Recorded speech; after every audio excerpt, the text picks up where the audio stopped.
Hello, I'm journalist and comedian James Mullinger. 6 years ago, I left London, England and moved to St. John, New Brunswick.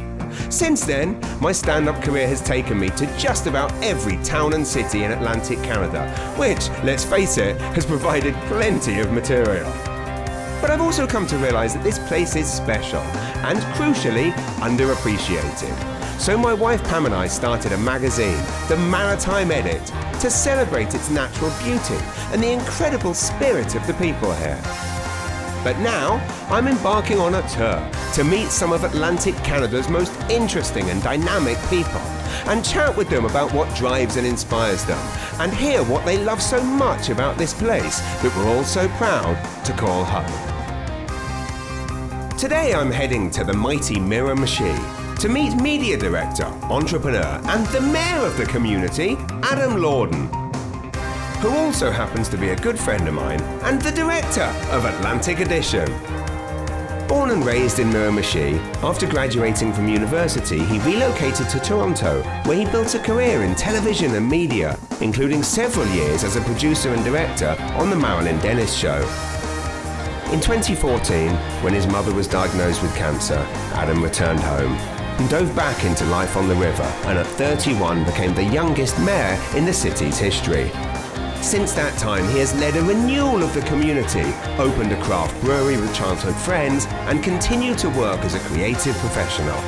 I'm meeting Adam at the tap room of the new Maritime Beer Company, and with so much to discuss, I can't wait to get there.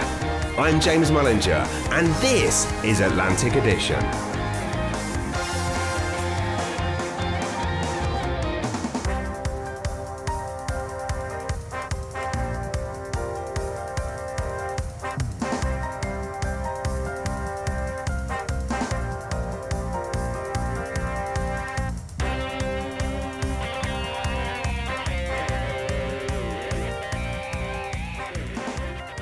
This is the episode I've been most excited about. All the guests on this show are great friends of mine, but today's is one that I'm proud and delighted to call, in my homeland vernacular, a bona fide mate. And it's all thanks to this show which he directs. I wanted to profile him because despite his protestations, before he was a mate, I was just fascinated by his story. When I learned he'd left a glittering TV career in Toronto and moved back to his hometown of Miramichi, and then shortly after was elected mayor, I was blown away. So today I'm really looking forward to chatting with him about his passion for creating great television and, equally importantly, great beer, and exactly how a young gay TV producer came home from the big city and became mayor. Here we go.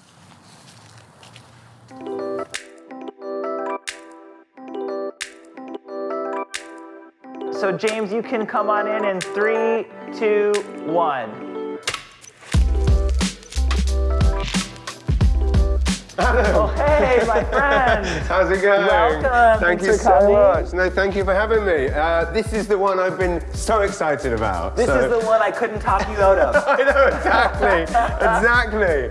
You've been put on the spot. I'm going to put you on the spot even more. But here we are. Well, this is good. I mean, we have lots to say when the cameras aren't rolling, so we'll try it with the cameras on this time. But it's genuine. It's my passion for what you do is real, and that really goes for all of the things you do. The multi-pronged talents of Adam Lordon, and that's really why I'd like to start at the very beginning of your professional career, but also your creative career, and really ask how you got a start in television. I didn't necessarily plan to be in any of these things. You know, growing up as a kid here in Miramichi, I didn't think that television could really be something that I could do as a career. Right. It wasn't on the radar. And even back then, like I was in middle school when the internet came out. You know what I mean? So we were not as connected as we are today. Yeah. But after I graduated from university in Halifax, I had a marketing business degree.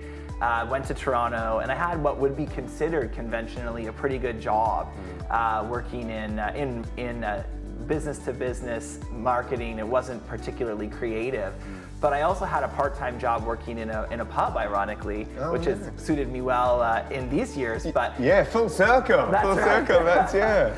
But at the pub where I was working, it was almost one of those sitcom type scenarios where everybody working at the pub was also working at becoming something else. There was musicians, actors, people trying to get into television production.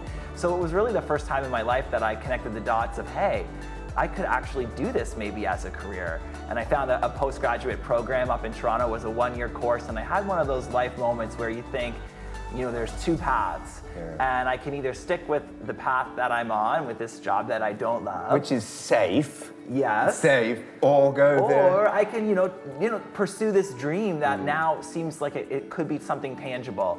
And I thought to myself, if I don't go and take this course and try, because at the time I was still in my early 20s, if I don't do that, I'm gonna wonder for the rest of my life, what if? Right. And I did not want to have that regret. Worst case, it didn't work out. A few years later, I can find something else. So I did it, and thankfully, it generally did work out. So yeah, that's what's kind of changed so much. But then how did you, as a kid from a small city in New Brunswick, who's gone to Toronto, is doing this job, but then gets this diploma, how did you then turn the diploma into a job/career? Well, I know you can relate to this, James. Like in so many things, it's the audacity to try. It's the willingness to make the effort, and you got to put the hard work into. And I know, from being on the other side of the camera with some of the other guests you've had, this is a common theme. Yeah. There are no secrets, there are no shortcuts, but if you work hard, you really can work in television or do whatever you want to do. And so, I hustled during school, took internships, got on. My first job was as a driver. On So You Think You Can Dance Canada, driving the dancers around, but like so many other industries, you start at the bottom and you work your way up. So eventually I found myself, my big opportunity, I think, or where I was able to really move into the creative side of the industry was with the Marilyn Denis Show, working inside the network with Bell. And for you, that thing that you create, and the thing that certainly I think goes through all of the different kind of fields that you work in, is telling a story. And I'm really fascinated in how you kind of learned that, and of course that goes for this show. It also goes for the story of Miramichi, and we'll come to that later. And I'm sure it also goes to the brewery and how you tell the story of this brewery, equally with your work with tourism. So when you were learning it in those early stages on the Marilyn Denis Show, when all of those kind of segments and vignettes that are obviously in many cases had to be very tight and pithy, and you had to tell this story. How did you teach yourself that engagement with people and what aspects of their story to tell? Well, that's a great question. And, I guess from a storytelling context, absolutely, as a young person coming into an environment like that, you're working with people who have been doing this for 20, 30 years. Right. So you listen and you watch and you learn from people, right?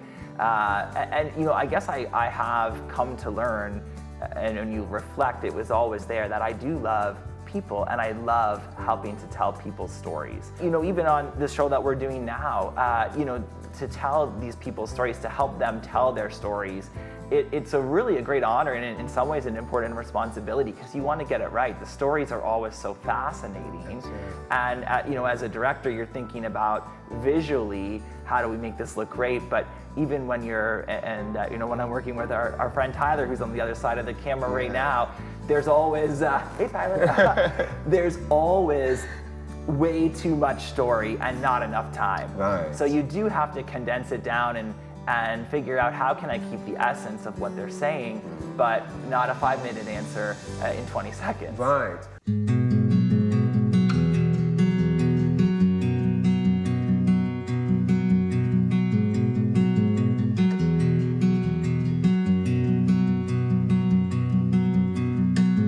When did you kind of realize that you were going to, you'd kind of built up this dream career, you'd worked your way up to a senior position at the Marilyn Denis Show. Was it a tough decision to leave and move back to Miramichi, and what was it that made you kind of do that? It wasn't a tough decision because it was a personal one. Right. And James, it was because my mom was diagnosed with terminal cancer. And I had, again, one of those moments of life where you have to make a decision. And at the time, I was living in Toronto. My brother and sister were living both in Calgary. When I first found out that Mom was sick, we didn't necessarily know what that meant, but over time, we did. And it was very important. Mom was a single mom who raised us all. And looking back now as a grown-up, I don't even understand how somebody can raise 3 kids on their own. Right. And I have so much respect for anybody that does that. But I just knew that my heart was calling me home to be with Mom, and I was able to have some really good time with her back home here, of course, before she passed. Yeah. And what was her role locally? Like, what were her, and how did she get into politics? So, like as you mentioned, Mom was just always, and in a small place, so many people are always just so involved in the community, always working on different projects, helping people. She did run and was elected to the city council, became actually the first female deputy mayor in the city's history. And when she was running for council, getting involved, actually it was something that we did together. So I actually came home for her campaigns. I helped her with her marketing and her promotion and door knocking with her. So it was a journey that we always did together. And then that is what ultimately, after Mom passed and she was still on council at that time, there was 1 year left on the term she was serving at that point. And I knew I was grounded in the community for a while, so my plan was really just to run and offer to serve the last year of her term, which I thought in some ways would be a fitting tribute to her. Of course, incredible tribute. One thing I'd love to kind of hear about is when you reached that decision that you were going to run yourself and you were going to stay, what is that next step, and how did you come to the decision that you're going to run?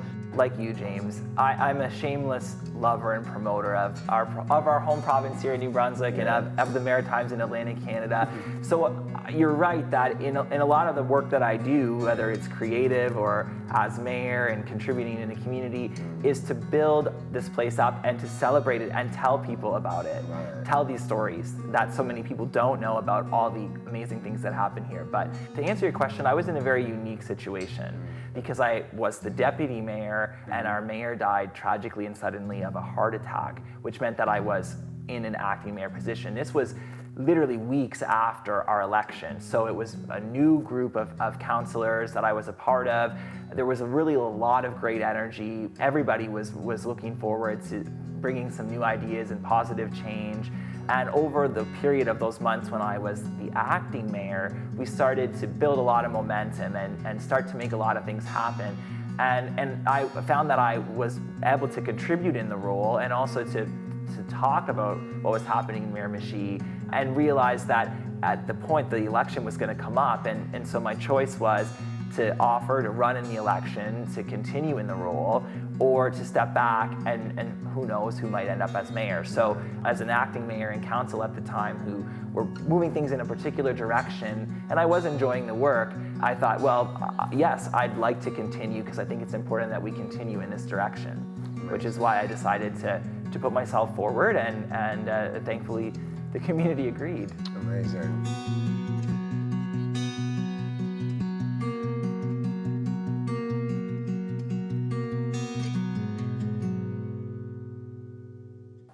So you're here in Miramichi, you're mayor, you are a successful TV producer, director, creative producer, all of these things.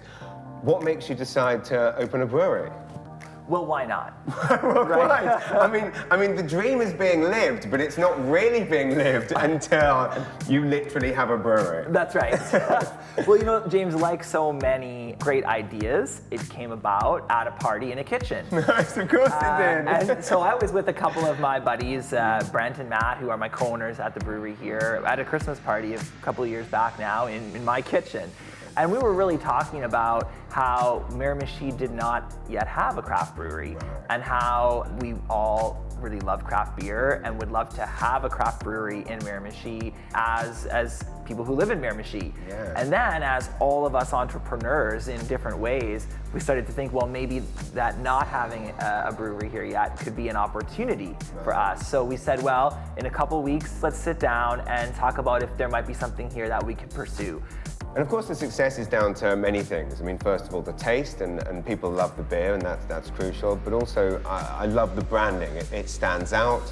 The typography is absolutely stunning, but it also has a very, very New Brunswick feel to it. How did that process work? Well, you're right in that the first of all, the beer has to be great.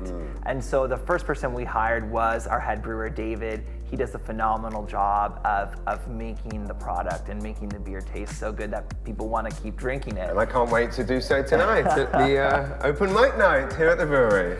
Yeah, well, we're looking forward to that. With the branding and the marketing, what we really wanted to do was to create new Maritime for us means the best of the Maritimes and that hospitality that we have here, and in particular in the Miramichi, but in a newer contemporary way. So modern Maritime. And that was really the vision for the tap room that we're in right now, but also for the brand itself. And we work with an amazing company out of Fredericton, another entrepreneur, the Details Design Shop, who did all of the actual design of the logo itself and the branding. But we really wanted to evoke that warm and comforting and maritime and fun and fresh at the same time. Well, we've talked about the famous Miramichi hospitality, but I'd love to get outside there and experience it for myself. Shall we hit the streets? I would love to show you around, James. Let's go. Beautiful. That's usually your line. I know. My catchphrase has been hijacked.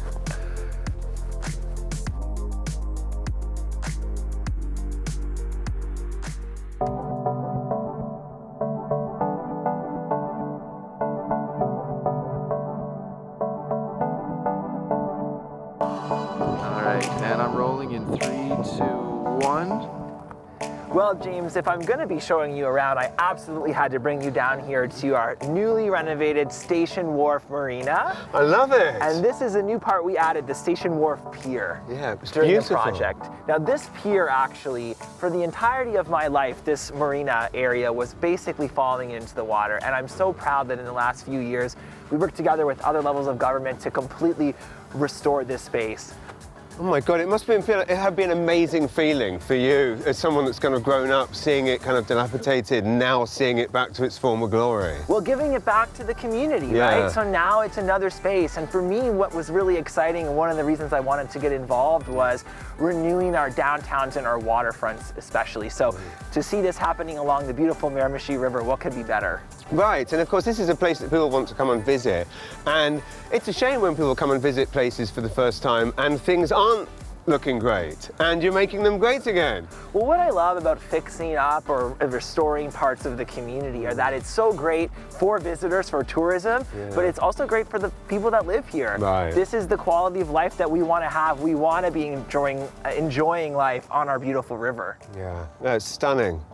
I still can't get my head quite around how it is that you do juggle all of these things, because I mean this in itself is a colossal project, and it's not just this, of course. I mean, you've been doing the same thing with parks and all over the waterfronts. How is it that you manage to juggle not just one extremely high pressure job, but three? You don't do anything yourself, so of course I didn't have much of the hands-on work down here. Really? I could have seen you down there. I could see you laying a bit of cement. Well, I'm not afraid to get my hands dirty, but I mean, we all have our strengths, right? So the key is, I think, to find great people who also share your vision, share your ideas, and then make things happen together, because nobody can do anything alone. That's true. And again, surrounding yourself with passionate people with a similar mindset is obviously key to everything. But I guess, I mean, how do you find those people? Well, I mean, you find them and they find you. I find, we found each other. Yeah, it's true, it's true. Just up the road from here, we found each other. Yes, and now we're on a beautiful romantic date on the Miramichi water. Exactly, it all comes full circle. Magic can happen in Chatham. That's right. Crucially, it must be quite a wonderful thing for the young people of Miramichi to have someone of their generation, of their outlook. What is the kind of feedback that you get from young people that you meet in the community? Well, I think that we're really, and part of the renewal we're seeing in this community is a lot of younger people in their 30s, 20s, and 30s, and 40s even coming back home. Right. So we've seen so many businesses open in the last couple of years by young entrepreneurs who are taking over businesses or buying spaces and renewing them and bringing new things to the community that we didn't have before. People are coming home to raise their families, or they're moving to Miramichi to raise their families. So I'm in the most visible position, but there is a very active and vibrant community of young people in Miramichi right now doing really exciting things. And as a millennial, we transition, there's another generation coming behind us even still now. Right. And those kids that are in high school now and getting ready to come out and make their impact, they're already involved. So they're passionate about so many things, and I think, so maybe for me to be in a position of visibility has hopefully helped some people to feel empowered and to feel confident to make their mark in the community, but also to stand up for the things that are important to them. And for me, equality and diversity has always been a pillar of that. Mental health is something that's really important, and we know with COVID that's been magnified, and in this community and others, it's tough for our youth, and we have to make sure that they have the resources they need to be okay talking about mental health, and if they're having challenges, to come forward and share those. But also I think about, as I mentioned, for the young people maybe in the LGBT community here in Miramichi, over the period of my time as mayor, a number of occasions where it was incredibly powerful one-on-one moments. So we had an event one night with newcomers, and I had a young man who was going to college here pull me aside after the event was over and come out to me. Oh, wow. And I was the first person he had ever come out to. And I mean, I think we both cried. Yeah, it's beautiful. And I've had parents come up to me and say, my son or daughter is more comfortable expressing who they are because they see you in this role. And it's also been a way that they could talk about it with their sons or daughters. Wow. So anytime that we can create awareness and dialogue, especially around diversity and inclusion issues, is really, really a nice bonus and part of the role that I really, and part of the role that's just so important. And this is what I love so much about you, is that people will always remember these things that you've done, that they can see, but that emotional connection will live on with people forever. And for that, I commend you. Well, I think that's the best that any of us can hope for in any context, James, is to leave a mark and try to make somebody's life a little better. Right. Whether that's as a mayor or creating something entertaining for them to watch like we're doing today. And I appreciate you coming to town and taking the opportunity to chat. This has been an absolute dream. We should top this off with a pint at the new Maritime Beer Company, methinks. That seems about right.